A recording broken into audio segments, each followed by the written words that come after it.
Hello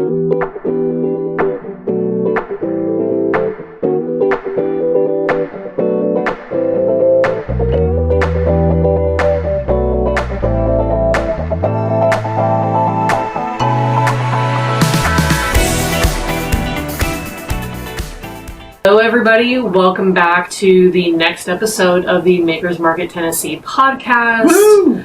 I am Ashley Littlefield, and here's my amazing husband, Carney Littlefield. Howdy. So we are talking about kind of a heavy subject on this one, but necessary, and it's about men's health. So with that being said, we will get right into it. It's meant, so when I say men's health, it's not something that you necessarily see per se. Yeah. But especially the men's health that we're fixing to talk about. Yeah. So what you do see, I think a lot of it can be summarized in like physical apps. You have how to work out, how to diet, or the right supplements to take. Yeah. But most of that is just relegated to the world of physical repair or physical health, as opposed to emotional health. It's a lot about the body and a little bit about the mind. It's changing, thankfully, but even now, I mean, in 2026, we're at a point where most of the concentration of men's health, when you talk about it as an industry, is men's health as a physical part of things, or men's health as a gym habit, or something on the physical side, and less on the emotional inside, or in the head. Yeah, exactly. Kind of. So you had written in your notes when we were talking about doing this podcast, the quiet guy. So let's talk more about what that means necessarily. Well, I think what when I wrote the summary for this podcast and kind of describing the different the different tendencies that tend to show up or manifest for a guy when they are dealing with either suicidal ideation or just depression or just any number of the things that we as men deal with emotionally, is that the symptoms become external and internal, with the guy becoming just shut down. Yeah. So that's what I mean by the quiet guy. It's not necessarily quiet in terms of like quietly, spoken or softly spoken, but just shut down, disconnected from the world. Right. It's and for all those of you watching, you probably can relate to that very, very well. You probably see them out there at the grocery store, at the bank. You probably know them. They're your friends. You're probably married to one, or you are the one who is watching this feeling that. Mm-hmm. You're feeling like burned out, empty. You go to work, you go to school, you do your job, you talk to your wife, you make your dinners, you deal with your kids, or you go through all the motions of everyday life, but deep down inside the fire is out. There's no drive, you have no passion, and you're just trying to make it day by day. Yeah. I'm sure a lot of people watching can relate to that. Yeah. Not just men, obviously men and women both struggling with that, but today's podcast is about how men's struggles turn into men becoming quiet and removed and disconnected. So that's what I mean by the quiet guy. Yeah, and I'm glad that you brought that up, because when you had brought up the idea of doing this podcast, you did quite a bit of research. And I think the alarming thing for me when I was going through his research and the statistics is that 70 to 80%, and I need y'all to hear me when I say this, 70 to 80% of suicides here in the U.S. are men. Yeah. That's an alarming statistic, y'all. And I'm honestly glad, like, as heavy of a topic as this is, I'm glad that we're discussing this. So, It's interesting, too, because we live in a time where there's more self-help books and tools and motivational speakers and, all of the things that you would think would be catering to men who are seeking the solutions. But it still doesn't take away from the things that are triggering those problems for that person in the first place, So, whether or not you have a workout buddy or a friend to chat with at work, you're still dealing with all of those pressures that come with being a man. Right. And it's hard to deal with. I mean, it's not something that is trained into any of us really. That No. unless you're really going into a specialty like, I'd say it's like a policeman or in the service, in the military, where they teach you regimented, daily structured living. Yeah. Most of us just kind of have to figure it all out. Right. And I think that's where, a lot of problems grow from the inability to express themselves. Yeah. So, the 70-80% of suicides is, I think, something that should be scary for a lot of people, because we collectively just said, okay, hey, men's health is a physical problem. Just go work out, or make sure you take the right supplements, and we just kind of left it at that. Yeah, we're not talking about the mental aspect of it at all. Yeah. The underlying issues, like, why am I angry all the time? Or why am I just frustrated all the time? Or why do I feel like, today is the worst day of my life ever? Yeah. There's a lot of problems that are emotional that aren't necessarily triggered by anything. It could just be a guy having a bad day, but we aren't taught how to deal with those underlying emotions. We're still at the stage in evolution, I think, that men are just now being told that it's okay to have feelings. Never mind managing those feelings, understanding them, communicating how those feelings are processing to others, or even having to work through those and move on to the next emotions. Right. We're just at the point of saying, hey, guys have feelings. Hey, yeah, we cry. Yeah. And that's a little... And even society teaches you guys that you're just, it's not a cool thing or macho to show those emotions and to, I guess, process the sadness and things like that. Exactly. You're just supposed to suck it up and, move about your day. So... Yeah, see, I think men aren't taught to process fear or sadness, so it becomes internalized in ways that create external responses like anger and aggression. Yeah. Yeah. How many of us know guys that are just pissed off all the time? It's like, that's probably a guy who's hurting a lot. Yeah, for sure. And it comes out differently. Because we aren't taught to channel those things constructively, we channel them destructively, either internally or externally in a destructive habit, like, an alcoholic who goes and finds a bar to fight in, or goes and picks a fight with the bouncer just because. Yeah.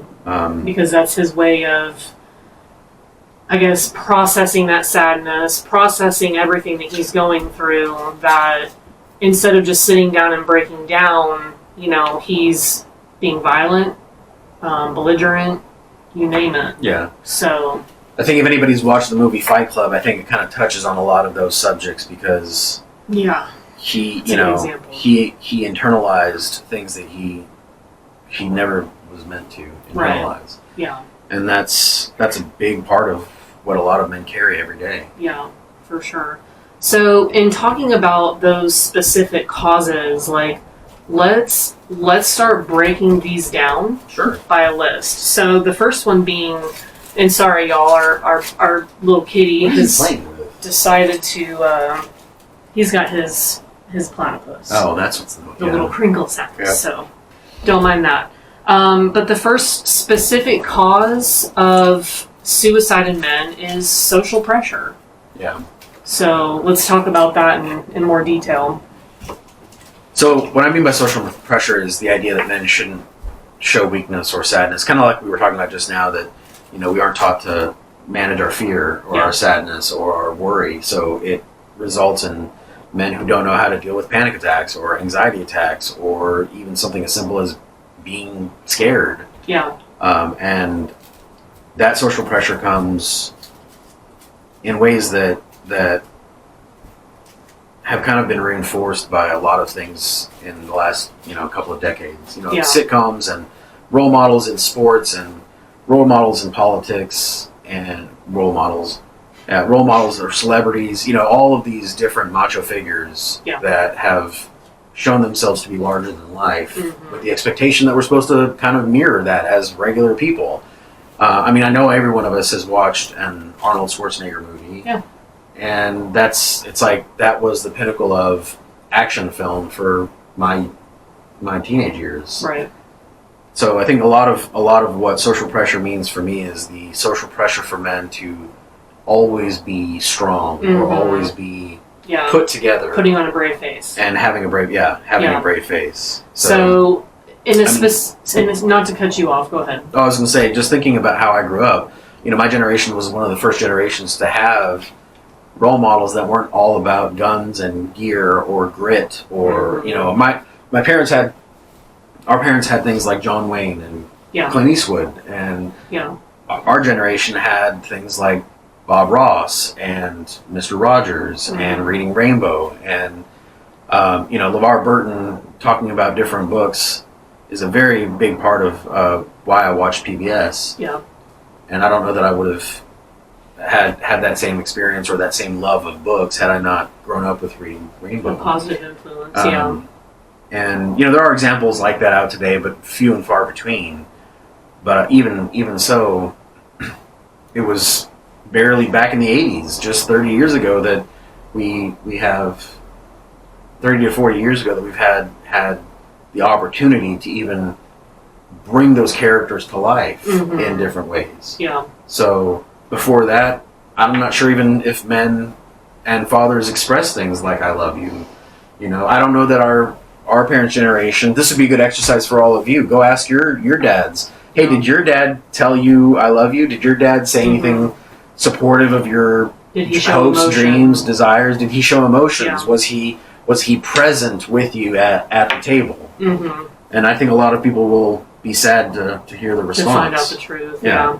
So, in talking about a personal experience regarding social pressure, this obviously hits close to home for both of us when my mom passed away. Oof, yeah. And you had to pretty much try to deal with that at work in explaining why we were having to move from Texas to Tennessee. So tell them what happened. Yeah, it was a very uncomfortable conversation. Obviously, you have to tell your bosses that your family needs you and that they're going to be moving out of state. And we were in a conference room and there were two other people in the room, and I couldn't keep it together. I was telling them about my mother-in-law passing away and started crying, and I was told to say, hey, just come on, keep it together. And it was only three of us in the room. There was, it's not like I was making a scene, but I ended up apologizing because I was making someone else uncomfortable for my mother-in-law passing away. I apologized. I had to say I was sorry because of my tears. And that was, about 5 years ago, so it's not that long ago that knee-jerk response was still given to me by some men that I had worked with. So I think we're trained to shield up in this country. Really, I would say across the world, I think a general consensus is that men are expected to just be tough and to just be strong at all times. Yeah, put on a facade. Yeah. So I broke down to that meeting, and that was, obviously we're still talking about it 5 years later, so it stuck with me, to be vulnerable in front of people, to only be told to just keep it together. So it can be frustrating. Yeah. So moving down the list of specific causes of suicides, the next one being economic pressure. Yes. And it's a big one. Yep. And it is a touchy subject too, obviously, because it involves finances. But we had come across a specific scenario of, a man in Colorado who was taking care of his family and, farmer with 3 kids and a wife, and basically the main breadwinner of the family. So that kind of leads us into the economic pressure. Yeah, imagine as a father or as a provider, the pressure that you carry with you every day.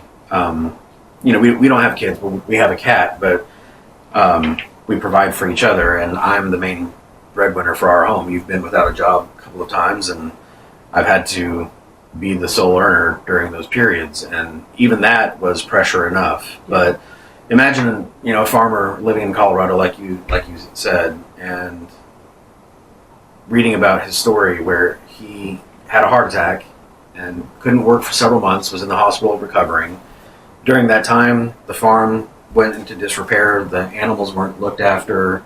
The wife had 3 kids. They were trying to keep raised, so obviously a lot was not getting done. And to add to that, all of the hospital bills. Yeah. So the economic pressure is something that every man carries every day, regardless of whether they have kids or not. I mean, any number of things can happen. You get in a car wreck, you hurt yourself, you get hurt at work, or someone can just decide that they're going to try to rob you, or you get into an accident.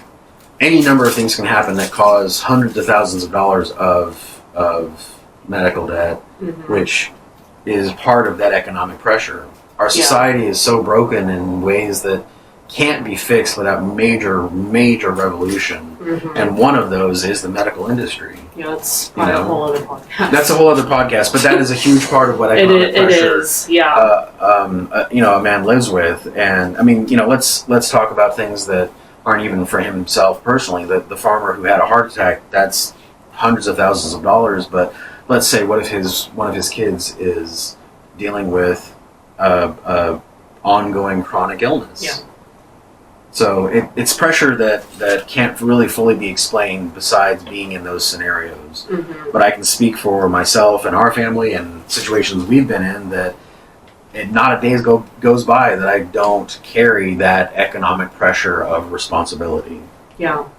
And you had mentioned, obviously, medical bills stacking up. So that being said, unfortunately, one of those specific causes of suicide in men is medical debt. Well, imagine that farmer in his life with his family. So he goes from being a provider, single earner in a home, to being a burden, to surviving a heart attack, but having months of recovery and having to basically start from scratch and maybe even losing the farm. Yeah. So he starts wondering, what's the point of having lived? Why did I survive only to have to work twice as hard to get back to where we were?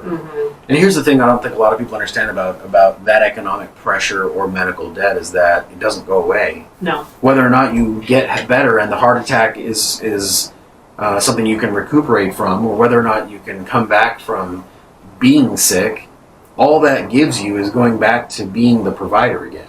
All he has to look forward to is getting back to work so that he can provide for his family. Yeah. It doesn't mean he gets to go back to a vacation or to go put his feet up or to go rest and relax and recuperate. No, it means his responsibilities are still there. Yeah. So regardless of whether or not he heals up, in his own mind, he's carrying that responsibility. Yeah. And it changes things for him from where he is emotionally to where he is physically. Well, I mean, it changes the dynamic because, his wife starts seeing his depression. It affects their ability to have a healthy family life with their kids. It's a domino effect on everything. Yeah, it's having, a healthy marriage. When you've got the wife over here trying to take care of the kids and juggling that while also trying to maintain, her husband's mental health and things like that. So, like you said, it's a domino effect for sure. Yeah.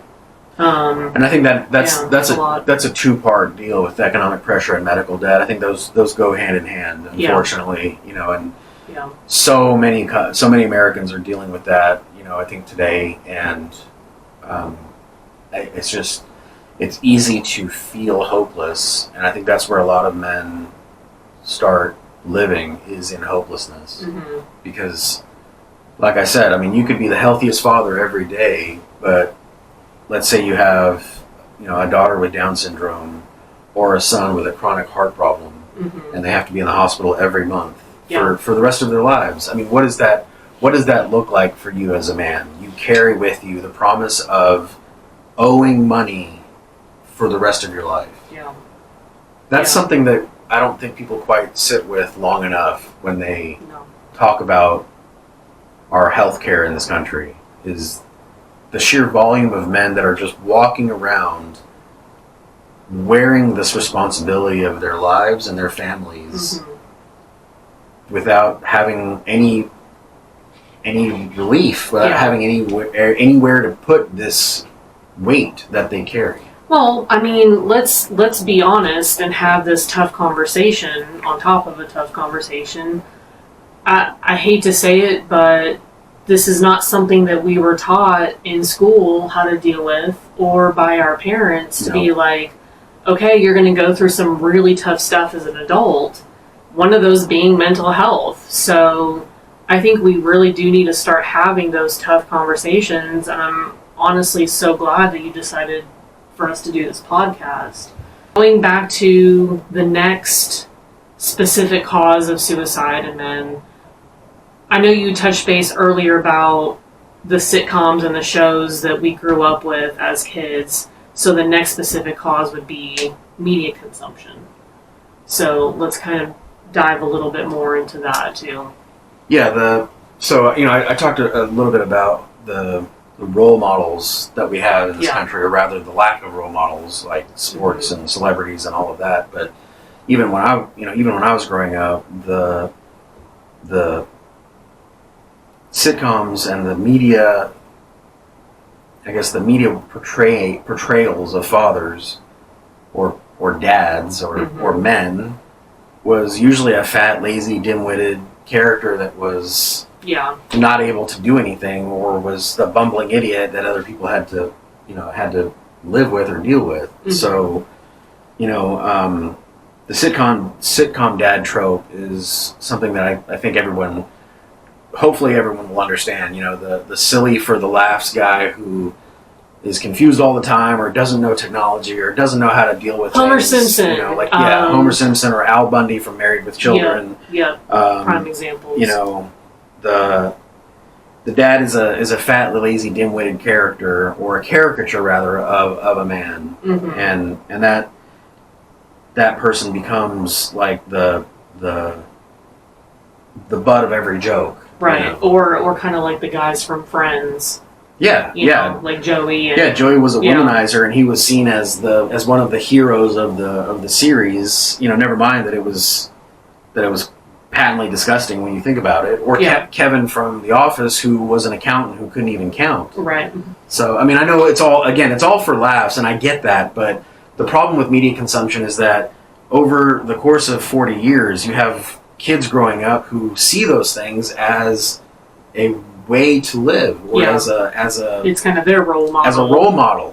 So I mean, we have people now who look at Homer Simpson or as Al Bundy as a good role model. An example of how to be as a man, which obviously we know is not. And I know that I know that people think I'm probably being a little too touchy about sitcoms, but what I really mean by that is that it's just we've all been told garbage in, garbage out. And the same is true for sitcoms as it is about movies, as it is about music, as it is about books. I mean, if you want to read smut on your own time and live with listening to demonic rock music, then you're probably going to end up being a very angry goth teenager kid that has spikes in his ears and wears black lipstick and black hair and all of that. So it's the influences that you choose as a person. And sitcoms are just one small example of that. This is a multi-part podcast, but my purpose for bringing that media consumption up was that we need better examples of what it is to be a good man. And I mean, the same goes for women, but that's a whole other discussion, because women are bombarded with these images like men that are false. They're not based in any reality. It's all plastic, and it's all fancy photography and mirrors, smoke and mirrors. So and that's what I mean about the media consumption, is that even today we have things that are even worse, like Instagram, where you have the highlight reels that people can show and not really show the real true to life stuff. Right. Which is exactly why we're talking about this. So, and I think media consumption is one of those things that it can be healthy, and yes, there are examples out there that people can offer up that are great examples of good role models. But I'm talking about as a whole, in terms of the general understanding, is that the sitcom dad trope is still. It's still in use today, as are the other sitcom tropes. And there he is. We knew he would make an appearance. Sammy, ladies and gentlemen, right there. Welcome to the podcast. Yeah. So the next specific cause, and well, they're all very important, but I would say isolation. I think that is one of the biggest problems with suicide in this country today, is that men are much easier to disappear. Yeah. You know, they can go to work and go home, order things off Amazon, and never see another person. Yeah, I mean, for us women, you know, we enjoy meeting up with each other, and you know, I feel like it's a little easier. And this is not a sexist statement by any means. No, it's just how you're wired. You naturally gravitate to each other to talk about things. Whereas men, enjoy building things and being productive with their hands. It's not something that is thought about frequently for men to just be like, you know what, let's go and have a beer and let's sit and talk about what's going on in our lives. That needs to happen more. I agree. Men's groups, go have a coffee with each other, go have a beer, Yeah. So. Yeah, the numbers are a little scary. That there was a poll in 2025 that asked men if they felt more connected or lonelier. Mm-hmm. And 25% of men between the ages of 18 to 30 said they felt lonelier than ever before.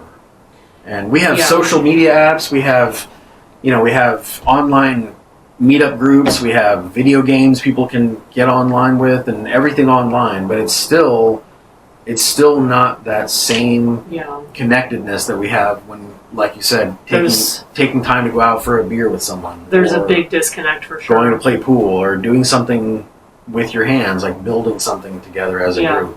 Yeah. I feel like especially after COVID, not just men, but men and women both, we've lost third spaces and we just all feel more disconnected, whereas before we had no problem going and, talking with our neighbors and meeting up and doing things like that. Yeah, how many people in our grandparents' generation would talk about front porch visits or tea time? Yep. There are traditions that we just don't have anymore, and I miss them. Yeah, same. Talk about third spaces. We went to the mall for Valentine's Day. We had a great Valentine's Day date, but we were both pretty shocked at how many people were in the mall. Mm-hmm. But I think it's because that is still a valid third space. Yeah. Third spaces, for those of you who aren't aware of what that term means, is a third space that you can go to that doesn't require anything of you. Like, your first space is your home. Obviously, that's your home base. That's your first space. Your second space is your work. That's an obligation that we all have, work or school, depending on what your age group is. If you're a kid, that second space is school. But the third spaces, we're talking about a third non-obligatory space that doesn't cost you money, doesn't require you to do anything. Yeah. And can just be present and be in community with other people. Libraries were a great example of that, but we're losing those. And coffee shops. Yep. Coffee shops are a small example, but those are still transactional. A lot of time that's the space limitation, or So that's what we mean by third spaces is places that people can feel welcome to just be and exist and for sure join in. So I think that's why isolation is such a big part of this list, is that men and women, but collectively, men in many places have been stripped of their third place. Mm-hmm.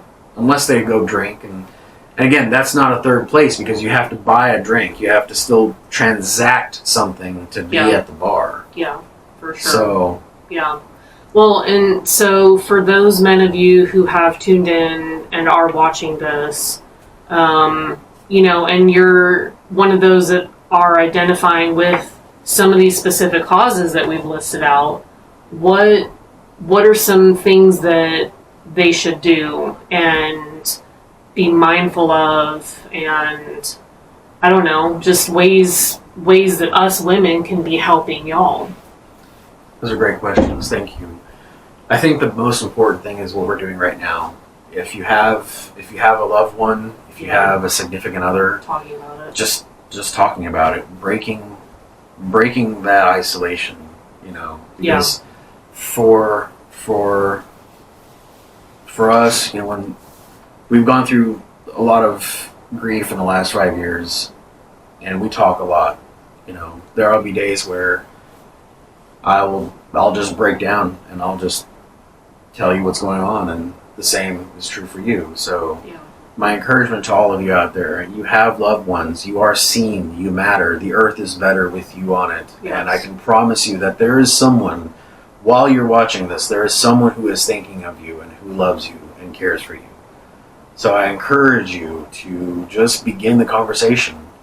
And we're going to post some suicide hotline phone numbers and links and things here at the end of this podcast. But if you don't have anybody direct to talk to, you can contact those services.